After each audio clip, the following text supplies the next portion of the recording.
Olá, vamos começar a primeira aula de Práticas Integradas 2. O tema da aula é avaliação do assoalho pélvico. Vamos lá?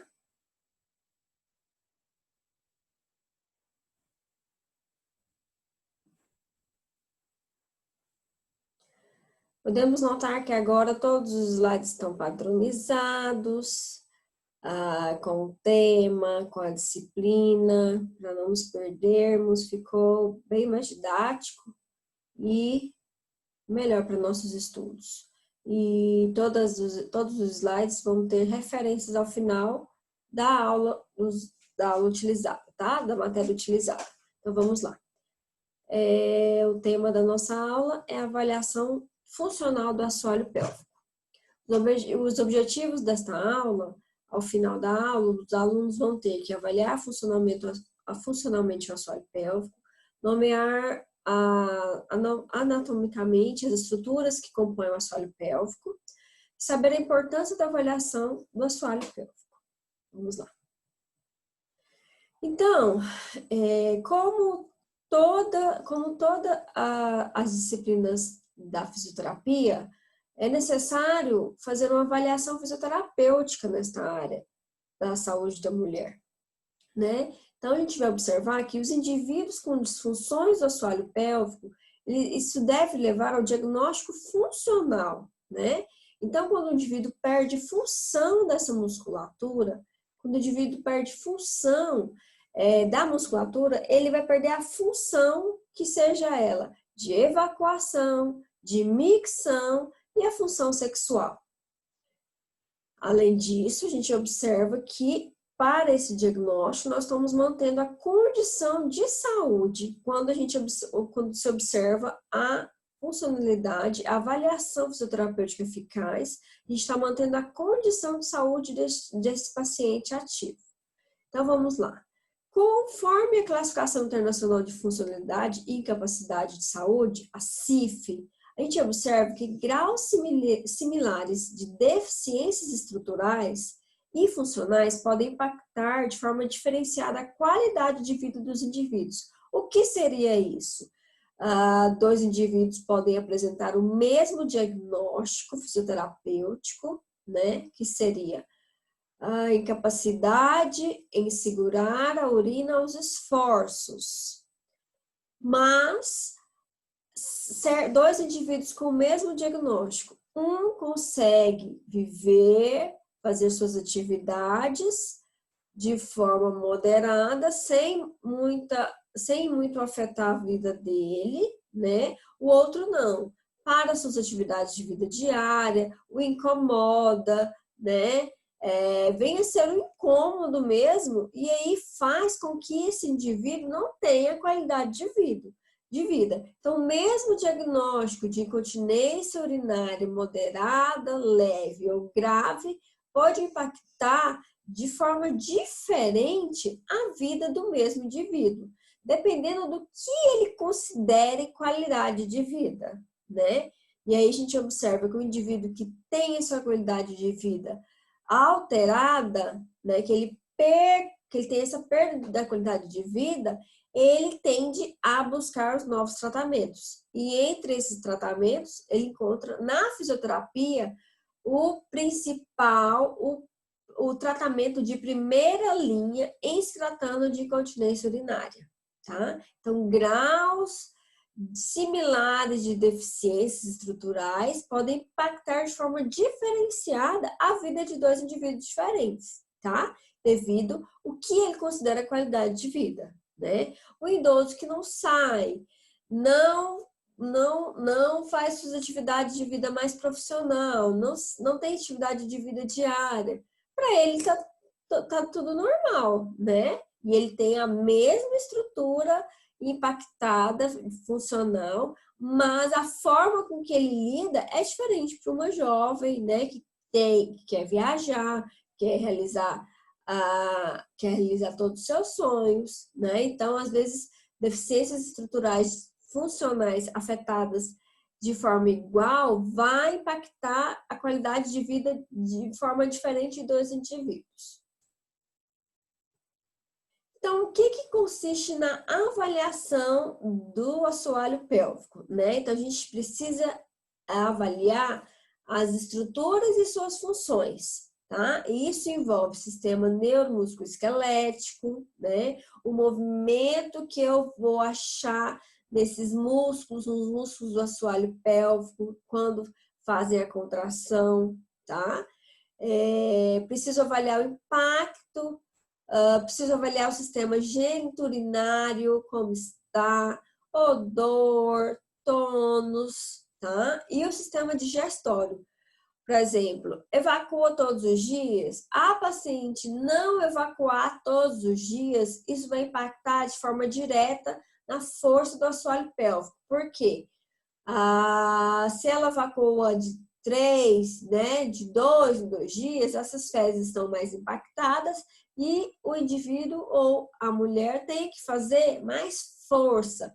E essa força de valsalva faz com que essa pressão negativa enfraqueça ainda mais os músculos do assoalho pélvico. Mas a avaliação do impacto das deficiências nas atividades e na participação social das mulheres, que em conjunto refletem em sua qualidade de vida, né? Então, vou avaliar o quanto aquela deficiência está impedindo a mulher de ter uma qualidade de vida que ela julgue, tá? Que ela julgue como qualidade, né? Então, tem que avaliar de que forma essa deficiência está impactando ou refletindo na qualidade de vida dessa mulher, tá? E aí eu vou elaborar um tratamento baseado nessas disfunções. Então, vamos lá. A investigação tem que contemplar os seguintes aspectos. Preciso explicar primeiro à paciente qual a forma do procedimento e da avaliação. Então, eu vou explicar que ela tem que ficar em decúbito dorsal, ela vai retirar a parte de baixo da roupa, a lingerie, tá? Vai ser coberta por uma toalha ou um lençol, né? Ela vai ficar em decúbito dorsal com os joelhos dobrados, tá? E aí, quando ela fica em decúbito dorsal com os joelhos dobrados, vem o lençol por cima, eu vou estar privando pelo quê? Pelo conforto, tá? Por ela não se sentir tão despida, né? É claro que eu vou avaliar, essa parte precisa estar desnuda, mas eu não preciso deixar ela totalmente descoberta, desconfortável, né? Então, quando eu avalio, eu olho rapidamente e eu olho nos olhos enquanto faço a palpação. Deixo ela o mais confortável possível, certo? Então, primeiro eu vou explicar tudo o que eu vou ocorrer, porque se trata de uma região íntima, uma região que ainda tem tabus. Então, eu preciso explicar primeiro para ela qual a localidade dessa região, o porquê eu vou fazer esses procedimentos, porque ela precisa estar sem roupas e como que isso tudo vai ser feito. Tem que explicar para ela que tudo tem que ser feito de forma indolor e ela não pode se sentir constrangida, ela tem que se sentir à vontade, porque ela está buscando ali qualidade de vida, qualidade melhor para a sua saúde. Porque até então, quando a função a função não está sendo feita de modo correto, existe a disfunção no trabalho dos músculos, e isso vai impedir a função fisiológica da micção, da evacuação e da sexualidade, tá? Então, eu ponho a paciente de decúbito dorsal, peço ela para flexionar os joelhos, cubro com lençol e vou fazer a avaliação, ok? Mas tudo isso tem que ser explicado a função dos músculos, explicada a função do assoalho pélvico, que ele está ali como uma rede protetora, que ele está segurando o intestino, segura o útero e a bexiga, né? E com isso, ele preenche os espaços dos esfíncteres. Quando contraído, estou segurando o esfíncter. Tem que explicar tudo isso para o seu paciente. Aí, ela vai se sentir confortável e não vai ter nenhum empecilho em realizar essa avaliação. Então, na foto a gente observa. Primeiro, a gente faz uma a explanação de onde estão localizados esses músculos, né? O que é o assoalho pélvico, qual a sua função, tá? O que seria essa contração? Primeiro a gente explica tudo isso para ela antes de retirar sua roupa. Depois, ela deitadinha, eu cubro com lençol, peço para ela tirar a calça e a calcinha e faço a avaliação, ok? O que vai consistir essa avaliação? Então, vamos lá. Na avaliação, eu vou estar avaliando os reflexos dos músculos do assoalho pélvico, o tônus, o controle e força, o controle motor e a coordenação, a força e a resistência muscular. Como seria isso? Então, vamos lá. Essas funções vão ser avaliadas por meio de palpação, observação, tá? E eu posso utilizar mensurações elétricas ou mensuração por meio de pressão, tá? Então, vamos lá. Primeiro, eu vou observar essas estruturas. Quando eu observo essas estruturas externas do assoalho pélvico, eu vou observar, só de olhar, o que eu vou observar? Como é que está o vigor? Se tem alguma região que está mais hipocorada do que a outra, que mais? Só de observar. Vou observar se existe alguma cicatriz, né? Então, essa observação externa, eu vou observar isso, o vigor, né? Se está uma musculatura mais enrugadinha, que remete a uma paciente mais de idade, né? Ou se tem alguma cicatriz, que aquela cicatriz pode gerar um ponto doloroso ou um ponto de musculatura fraca, tá? Que mais? Vou observar, então, tudo isso só de olhar. Quando eu faço a palpação, nós, fisioterapeutas, estamos aptos a fazer a palpação digital ou bidigital, né? Como seria essa palpação bidigital? Então, eu vou fazer a palpação via canal vaginal ou via canal retal. A bidigital, eu calço a minha luva, tá? Introduzo o canal vaginal está aqui, introduzo o dedo médio, rodo e vou fazer a palpação. Eu vou observar se tem algum calo, algum ponto doloroso, todas as paredes da vagina. Didaticamente, a gente divide a parede da vagina em 4 compartimentos, tá? Posterior, anterior, lateral direito e lateral esquerdo, certo? E aí, com essa palpação, eu vou verificar se tem algum ponto doloroso ou algum calo, algum nódulo, certo? Após eu ver essa palpação, sentir essa palpação, eu posso utilizar 2 aparelhos, que seriam, aí eu observo e peço para ela fazer a contração. Se ela faz essa contração, daqui a pouco eu vou qualificar, mas já adiantando, peço a contração. Ela contrai forte o meu dedo. Opa, eu sei que tem força, né? Não, contrai e solta. Opa, o esquema da força tá fraco, né? E aí, eu posso, quando ela sabe que é essa contração, eu posso utilizar 2 aparelhos que vão me ajudar nessa mensuração de força. Que seria o biofeedback de atividade elétrica, seria a eletroneuromiografia para essa área, utilizado muito em pesquisas, tá? Ele vai gerar um relatório de força, tá? O quanto esse músculo consegue contrair e manter essa força. Vai gerar um relatório no computador e a gente imprime, certo? Muito utilizado em pesquisas. Agora, não tem o biofeedback eletroneuromiográfico. Vou utilizar o biofeedback de pressão, tá? O biofeedback de pressão, a paciente vai por meio da sonda, nós vamos ver isso na prática, tá? E aí a gente pega a sonda, infla, introduz ela murcha, depois eu vou inflar, ela vai ficar em contato com as paredes do assoalho pélvico, ou da vagina, perdão, vai ficar em contato com as paredes da vagina. À medida que a paciente contrai, vai acender as luzes e aí eu vou conseguir visualizar e a paciente também vai visualizar por meio do estímulo luminoso, o quanto ela consegue contrair, tá? Esses dois modos eu estou avaliando o quê? Força de contração e resistência. Por quê? Quanto mais forte a paciente, ela consegue contrair todas as luzes. Mas não adianta nada contrair todas as luzes se não mantém elas acesas. Ok? Vamos entender isso melhor. Vamos lá. Esse é o aparelho biofeedback de pressão.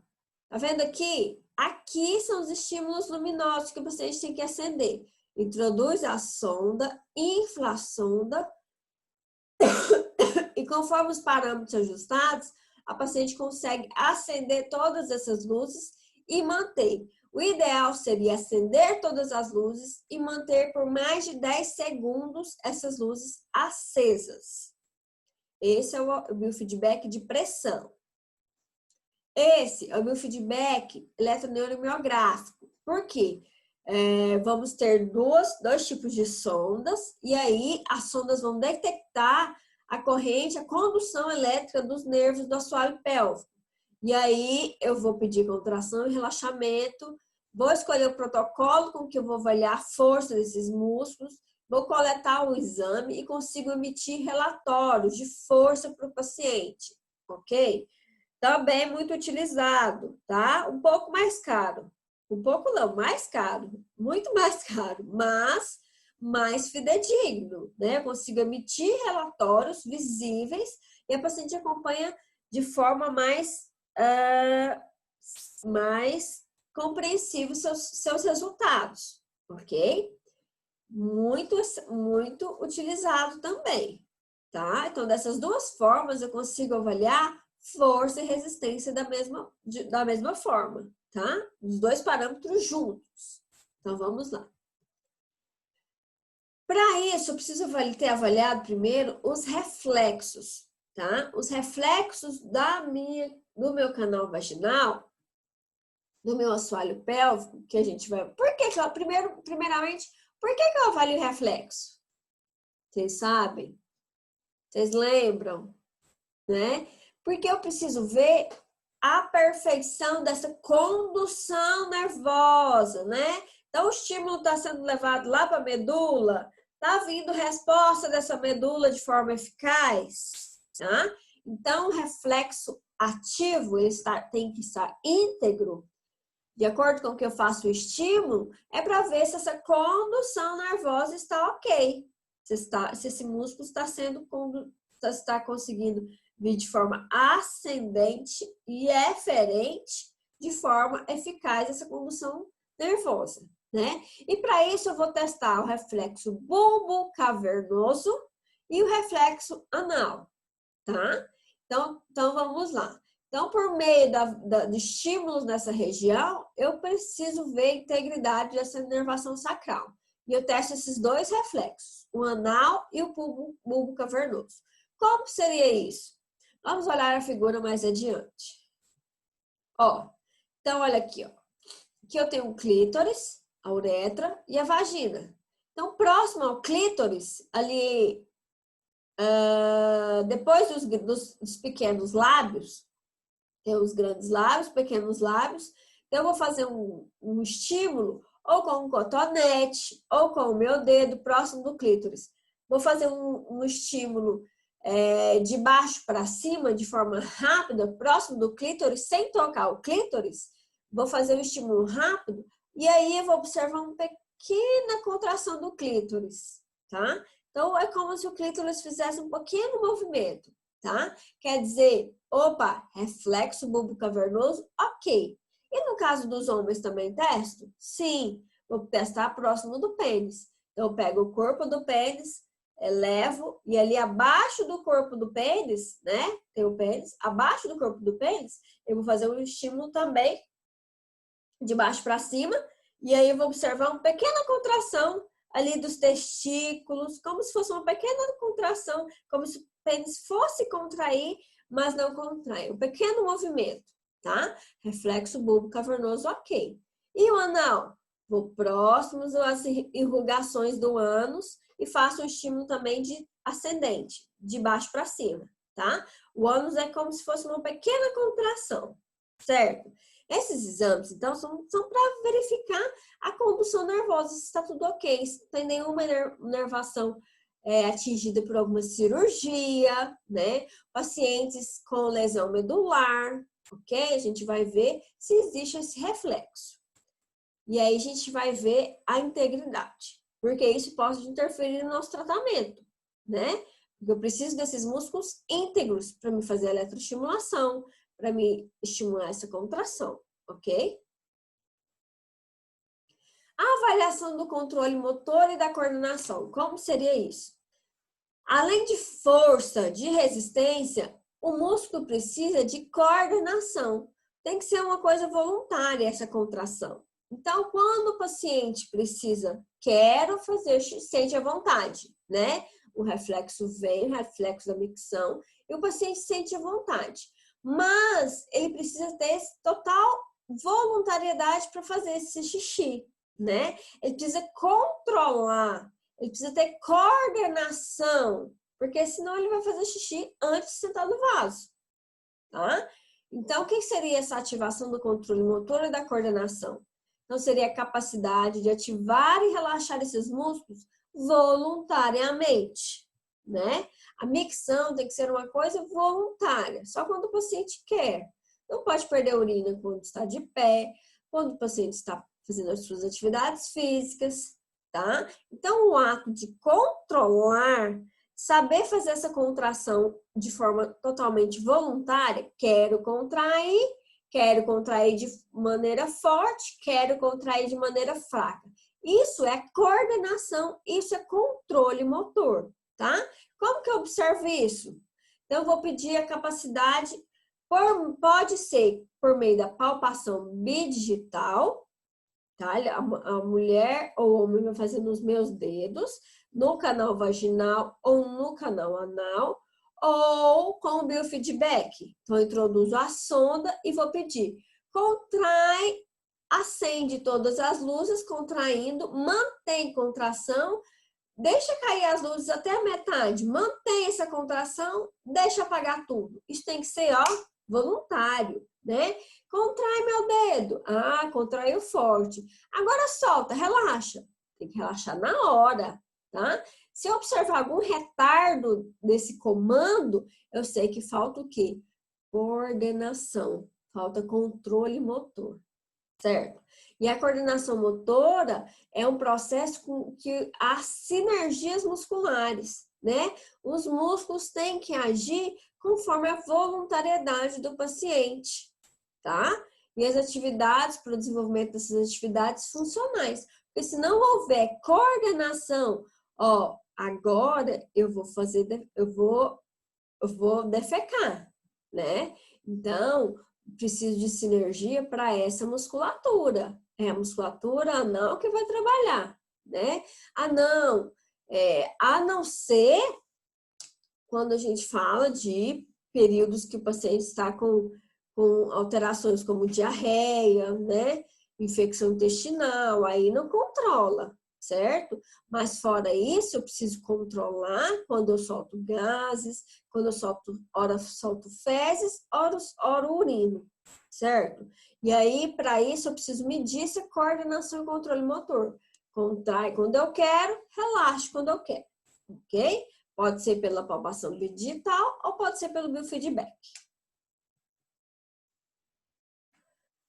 Solicite a contração dos músculos do assoalho pélvico e permita algumas tentativas antes da observação. Por quê? Primeiro eu preciso ensaiar. Por que ensaiar? O paciente precisa saber o que é coordenação, precisa saber o que é contração. Às vezes o paciente nunca contraiu na vida. Ah, mas ela sabe que é aquele movimentinho. Então ensine para ela o que você quer avaliar, né? Ó, eu quero que a senhora comprima. Quero que a senhora comprima meus dedos, quero que a senhora aperte meus dedos, forte, tá? Então, para isso, eu preciso esclarecer. Ah, imagine como se fosse segurar um pum, né? Ó, segura o pum, tá na fila do banco e não pode soltar o pum. Contrai, tá? Só que contrai de forma de frente, de trás para frente, até contrair a vagina, E aí ela vai ensaiando, tá? Primeiro eu preciso fazer todo um ensaio, ensinar. Senão eu vou dar zero para todo mundo. A maioria vai tirar zero de força. Porque as pessoas não sabem contrair. Então, antes de avaliar a força, eu preciso ensiná-las a contração. Tá? Então, eu falo dessa forma. Imagina como se a senhora fosse segurar um pum, né? Força, contrai, contrai, contrai, tá? E aí, a paciente vai tendo essa consciência do que seria essa contração, tá? Posso orientar ela também de outra forma. Posso falar assim, ó, a senhora vai apertar o ânus e a vagina, vai puxar os de dentro para cima. É como se fosse levar o ânus de dentro para cima, em direção aqui à síntese pública. Se eu fosse sugar, tá? Eu vou contrair de dentro para cima. Eu vou sugar para dentro, certo? Tudo isso eu preciso ensinar primeiro antes de avaliar, ok? Isso pode demorar 1, 2 sessões, certo? Porque a paciente, eu preciso estar convicta, acreditando que a paciente entendeu o que é contração. E o tônus, né? Então, o tônus eu vou avaliar conforme a resistência do músculo que me oferece, né? Primeiramente, eu vou observar, olha, esse tônus não tá muito bom não, tá mais enrugadinho, né? Então, aí eu vou tocar, ok? Nós tocamos primeiramente no centro tendíneo. Não coloquei uma fotinha aqui, mas lá na prática eu explico para vocês. O centro tendíneo do períneo é a região, é como se fosse aqui, ó. Aqui está a vagina, né? Aqui está a entrada do ânus. O centro tendíneo do períneo é entre a vagina e entre o ânus. Então, eu tocaria de forma externa aqui. Se eu sentir que o centro tendíneo do períneo está de forma amolecida, meu dedo afunda, é uma região muito molenga, amolecida, eu sei que a tendência desse tônus ser hipo, que esse tônus ser baixo, é grande. Tá? Então, é um paciente com baixo tônus muscular, pobre em tônus, né? E aí, depois que eu palpo o centro tendíneo do períneo, que é essa região entre vagina e ânus, eu vou palpar. E se eu ver que está muito amolecido, eu sei que esse paciente não tem um tônus bom, não. Depois, eu posso fazer a palpação bidigital, né? E aí, o que eu vou fazer? Eu vou verificar, vou palpar o lado direito, o lado esquerdo. Lembra que eu falei que o canal da vagina pode ser dividido didaticamente em anterior, posterior, lateral direita e lateral esquerda? É isso. Eu vou palpar. Se eu sentir resistência só da palpação, né? Opa, meu dedo vai, mas sai com dificuldade, mesmo sem o paciente contrair, sei que o tônus está, ó, legal, tá?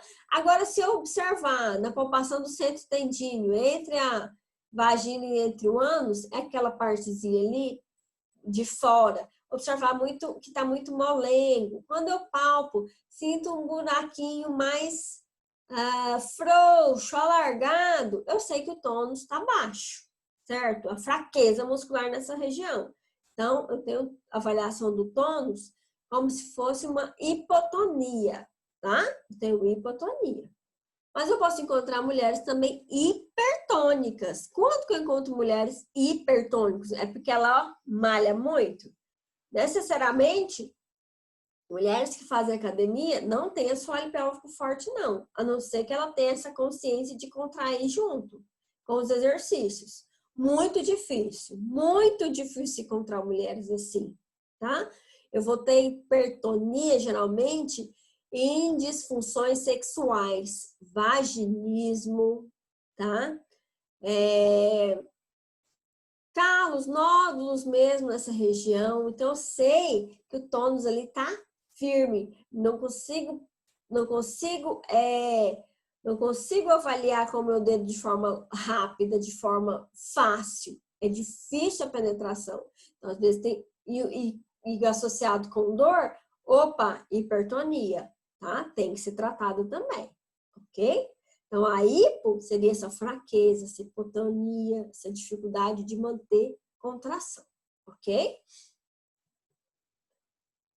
A avaliação de força e resistência também. Então, a resistência está junto com a força, certo? Então, quando eu avalio a força, eu posso avaliar a resistência também. O que seria a resistência? É a capacidade do músculo manter contração, ok? Para isso, a gente utiliza perineômetros, né? Que a gente já falou de pressão, o eletroneuromiográfico e a escala de Oxford, de acordo com o meu toque vaginal. Lembrando que para mim usar essa escala de Oxford, como eu vou avaliar, ela é um pouco subjetiva, tá? Seria mais objetivo, seria o perineômetro, o eletroneuromiográfico de pressão, biofeedback, de eletroneuromiográfico, ok? Seria mais objetivos. O toque é mais subjetivo, mas eu consigo avaliar de acordo com a escala de Oxford modificada. Como seria essa escala? Então, ó, quando eu faço a escala de Oxford, no assoalho pélvico, ela é sempre observada a palpação bidigital. Então, ó, então é assim, ó. Palpei, teste contração, nem moveu, não senti nada. Zero. Não teve nenhuma contração. O paciente está falando, tô contraindo. Não estou sentindo nada. Tô contraindo. Tô sentindo nada. Zero, porque não teve nenhuma contração. O 1 seria assim, ó. Contrai, paciente. Contrai e solta. Contrai e solta. Fraquinho, esboço de contração. Só começa a contrair, logo para. Tá? Isso tudo no meu dedo. O grau 2 seria uma contração regular. Ela contrai, mas não mantém, tá? Contrai, mas não mantém. O ideal é manter por 10 segundos. Aqui ela não mantém, certo? O grau 3 é fraco, tá? É um grau fraco. Faz isso aqui, ó. Contrai, eu até sinto meu dedo elevar, só que logo para. Então não tem resistência, certo? O grau 4, eu consigo uma boa elevação e aí eu consigo próximo a 10 segundos, tá? Então, ó, o grau 4, meu dedo eu sinto que eleva, vai apertar que vai elevar meu dedo mesmo. E aí vou manter próximo a 10 segundos. O grau 5 é ótimo, quase ninguém é grau 5, tá? Então, ó, vai contrair meu dedo, eu vou sentir contração do meu dedo vai elevar um pouquinho e ela vai manter o quê? Mais de 10 segundos. Esse é o grau 5, forte, é um paciente ótima, tá? Quase não encontramos, infelizmente, certo? Mas essa escala, ela pode ser modificada, ela tem que ser avaliada início, durante o tratamento, porque ela se modifica de acordo com que a paciente possa ter a consciência, melhora sua consciência, melhora sua força, isso vai se modificando. Isso é mais para a gente avaliar de forma subjetiva, é claro, para a gente observar como que ela está evoluindo quanto ao tratamento, ok? Esse é um exemplo do biofeedback eletroneuromiográfico, que ele está conectado ao paciente e quando ela contrai, tá vendo esse programinha aqui? Então, essa faixa vermelha é a contração dela. Contraiu a sonda, opa, subiu a linha vermelha. Relaxou, relaxa a linha vermelha.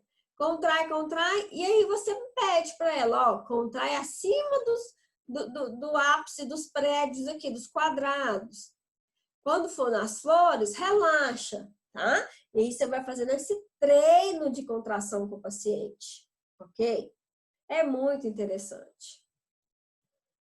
Então, esse foi a nossa aula de avaliação. Essa é a referência que nós vamos utilizar e o tema da aula foi retirado das páginas 231 a 254.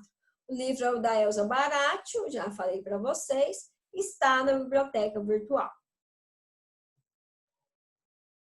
Para a próxima aula, nós vamos ter que retomar os objetivos. Eu vou perguntar para vocês novamente precisa estar na ponta da língua, como avaliar força, como avaliar tônus e resistência e a avaliação dos reflexos de sensibilidade, ok? Retiraremos todas as dúvidas na próxima aula. Obrigada, fiquem com Deus, até mais, aguardo vocês.